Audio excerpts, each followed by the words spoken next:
সম্মানিত দর্শক মণ্ডলী, এক ভাই জানতে চেয়েছেন যে মুহররম মাসে স্বামী স্ত্রী নাকি সহবাস করা যাবে না, মুহররম মাসে বিবাহও করা যাবে না। কেন? মুহররম মাস হলো শোকের মাস। এ মাসে ইমাম হুসাইনকে কারবালার প্রান্তরে নির্মমভাবে শহীদ হতে হয়েছে, তাকে হত্যা করা হয়েছে। এ মাস হলো শোকের মাস। এ মাসে বিবাহ সাদেও করা যাবে না, স্বামী স্ত্রী মিলনও করা যাবে না। একটা আজগবি প্রশ্ন, জীবনে বাপের জন্মেও আমি শুনি নাই। আসলে মুহররম মাসে স্বামী স্ত্রী মিলন করা যাবে না, বিবাহ করা যাবে না, এমন কোনো কথা কোরআন হাদিসের কোথাও নাই। বিবাহ আল্লাহ তাআলার একটি পবিত্র বন্ধন। পবিত্র কোরআনুল কারীমের সূরাতুর রুমের মধ্যে আল্লাহ তাআলা ইরশাদ করেন 21 নম্বর আয়াত, وَمِنْ آيَاتِهِ أَنْ خَلَقَ لَكُم مِّنْ أَنفُسِكُمْ أَزْوَاجًا لِتَسْكُنُوا إِلَيْهَا وَجَعَلَ بَيْنَكُم مَّوَدَّةً وَرَحْمَةً إِنَّ فِي ذَلِكَ لَآيَاتٍ لِقَوْمٍ يَتَفَكَّرُونَ।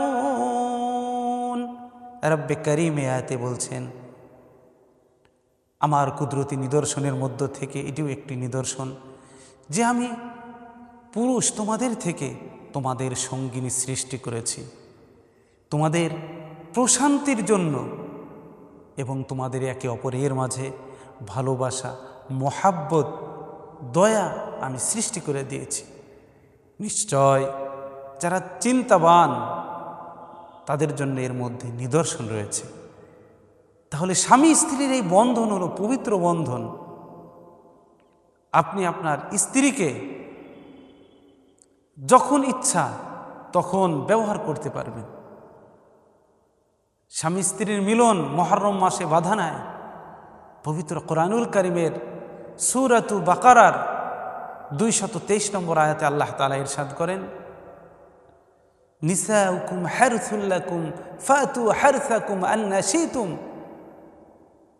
স্বামী স্ত্রী ব্যাপারে আল্লাহ তাআলা বলেন, স্ত্রী তোমাদের কাছে ক্ষেতস্বরূপ, তোমরা যেভাবে চাও সেভাবে তাদের সাথে, যে সময় চাও যেভাবে চাও তাদের সাথে তোমাদের জৈবিক চাহিদা পূরণ করো, কোনো বাধা নাই। তাহলে নির্দিষ্ট কোনো সময় নাই, কোনো মাস নাই যে এই মাসে স্ত্রী সহবাস করা যাবে না, এরপরে এই মাসে বিবাহ শাদী করা যাবে না, এমনও কোনো কথা নাই।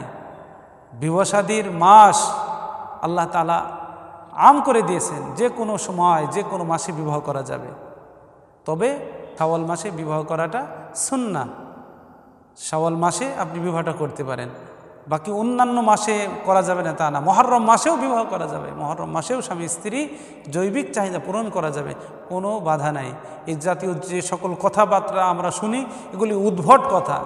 আমি তো এগুলিকে বলি মহিলা হাদিস, মহিলাদের বানানো হাদিস, এর কোনো ভিত্তি নাই। এই জন্য এই জাতীয় বিষয়ের দিকে কোনো ভ্রুক্ষেপ দিবেন না। উলামায়ে কেরামের শরণাপন্ন হবেন, প্রশ্ন করবেন, জানবেন, সঠিক জেনে আমল করবেন। আল্লাহ তাআলা আপনাকে এ জগতেও মুক্তি দিবেন, এ জগতেও শান্তি দিবেন, পরজগতেও মুক্তি দিবেন। আল্লাহ তাআলা আমল করার তৌফিক দান করুন।